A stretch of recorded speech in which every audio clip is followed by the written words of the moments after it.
Good evening বন্ধুরা, আমি দুপুরে দেখো আজকে তোমাদের জন্য ফুলকপির ভর্তা রেসিপি নিয়ে এসেছি। ফুলকপিগুলো প্রথমে ধুয়ে নিয়েছি, ধুয়ে সুন্দর করে এখানে আমি সিদ্ধ করে নিয়েছি। তার জন্য পেঁয়াজ কুচি, টমেটো কুচি, আদা কুচি, রসুন কুচি, ধনেপাতা কুচি আর দুটো তেজপাতা নিয়েছি। কড়াইতে তেল গরম করে জিরে দিলাম, তেজপাতা দেব। জিরে তেজপাতা ভালো করে ফোড়নটা পুড়ে গেলে, এই যে তেজপাতা দিয়েছি, ফোড়নটা ভালো মতো পুড়ে গেলে এখানে আমি রসুন কুচি দেবো। যে পুড়ে গেছে, এবারে আমি রসুন কুচি দেবো, রসুন কুচি আর আদা কুচি দেবো প্রথমে। ঠিক আছে, দেখো যে রসুন কুচি দিয়েছি, রসুনটা একটু ভালো হালকা ভাজা হলে তারপর আমি আদা কুচি দেবো। আদা কুচি দেবো, এই যে রসুনটা একটু হালকা লাল লাল হলে তারপর আমি একটু আদা কুচি দেবো। আর যে আদা কুচি দিয়েছি, আদা কুচিটা দেওয়ার পর একটু নাড়াচাড়া করে এখানে আমি একটু লঙ্কা কুচি দেবো। লঙ্কা কুচিটা দিয়ে ভালো মতো একটু নাড়তে হবে যতক্ষণ না সেই এগুলো সব লাল লাল হচ্ছে। একটু ভালো মতো রসুন, আদা, লঙ্কা একটু ভালো মতো ফ্রাই হয়ে গেলে এর মধ্যে আমি একটু পেঁয়াজ কুচি দেবো। এই যে এবার অনেকটা ফ্রাই হয়ে এসছে দেখো, দিয়ে এখানে আমি পেঁয়াজ কুচি দেবো। পেঁয়াজ কুচি দিয়ে ভালো মতো নাড়াচাড়া করতে হবে। এটা এবারে হয়ে গেছে, এবারে পেঁয়াজ কুচিটা দেবো। দেখো পেঁয়াজ কুচিটা দিয়ে, দুটো পেঁয়াজ কুচি রেখেছিলাম আমি, তো পেঁয়াজ কুচি দুটো ভালো মতো পেঁয়াজটা ভালো মতো ভাজা ভাজা করতে দেবো। একটু আমাদের নুন দিয়ে ভাজা ভাজা করতে দেবো। ঠিক আছে, তোমরা দেখো ভিডিওটা, ভালো লাগলে আমার পাশে থেকো। আর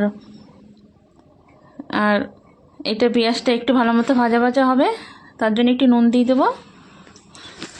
আর হ্যাঁ, যে নুন দিয়েছি আর একটু হলুদ দিয়েছি। এবারে পেঁয়াজটাকে একটু টাইম নিয়ে ভাজতে হবে। ঠিক আছে, যতক্ষণ একটু লালচে ভাব আসছে। লালচে ভাব আসার পরে একটু টাইম লাগবে পেঁয়াজটা ভাজতে, কারণ পেঁয়াজটা আমি একটু মোটা করে কুচিয়েছি, একদম পাতলা করে কুচাইনি। কুচানোর পর আমি এই টমেটো দেবো। টমেটোটা দিয়ে ভালো মতো নাড়াচাড়া করতে হবে যতক্ষণ না টমেটোটা একটু গলে যাচ্ছে। ভালো মতো নাড়াচাড়া করতে হবে একটু টাইম নিয়ে। তারপর নাড়াচাড়া করার পর এর মধ্যে যতক্ষণ না টমেটোগুলো একটু গলছে ভালো মতো নাড়তে হবে। ঠিক আছে, দেখো এরপর একটু জিরে গুঁড়ো দিতে হবে। জিরে গুঁড়ো দিয়ে একটু নাড়াচাড়া করতে হবে। নাড়াচাড়া করে এখানে ওই ফুলকপি যেগুলো সিদ্ধ করে রেখেছিলাম সেগুলো আমি এখানে দিয়ে দেবো। আর ফুলকপিগুলো আমি আলাদা করে গ্রেট করে নিই, তাহলে বেশি দই হয়ে যাবে। আমি এগুলো খুন্তির সাহায্যে এখানে ম্যাশ হয়ে যাবে, নাড়তে নাড়তেই ম্যাশ করে দেবো। খুন্তির সাহায্যে যেহেতু সিদ্ধ করে নিচ্ছি ফুলকপিগুলো, অসুবিধা হবে না। এর মধ্যেই খুন্তি দিয়ে নাড়তে নাড়তে ফুলকপিগুলো এরকম পুরো ভর্তার আকারে চলে আসবে, ভেঙে যাবে ফুলকপিগুলো। ভালো মতো খুন্তি দিয়ে একটু টাইম নিয়ে ওইগুলো তোমাকে ম্যাশ করে নিতে হবে। তারপর অনেকক্ষণ ধরে একটু কষাবে যতক্ষণ না জল ছাড়ছে, ফুলকপির মধ্যে একটু জল বেরোয়। ঠিক আছে, তারপর অনেকক্ষণ নাড়াচাড়া করার পর ভালো মতো ওগুলো মিক্স করে নিতে হবে। অনেকক্ষণ নাড়াচাড়া করার পরে দেখো এরকম আসবে, এরকম দেখতে লাগবে, পুরো ভর্তার মতো চলে এসছে। তো এর মধ্যে আমি একটু মিষ্টি দেবো আর একটু ধনেপাতা দেবো।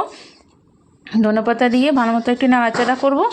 নাড়াচাড়া করে দেখো একটু লাস্টে ভাজা মশলা কিংবা গরম মশলা দিয়ে এটাকে আমি তাই এন্ড করবো। ঠিক আছে, এটাকে আমি শেষ সম্পূর্ণ করবো রান্নাটা। আর দেখো এই ভিডিওটা ভালো লাগলে তোমরা আমাদের পাশে থেকো, আর লাইক, কমেন্ট, শেয়ার অবশ্যই করো। এই দেখো দেখতে কেমন লাগছে, দেখো কত সুন্দর দেখতে লাগছে।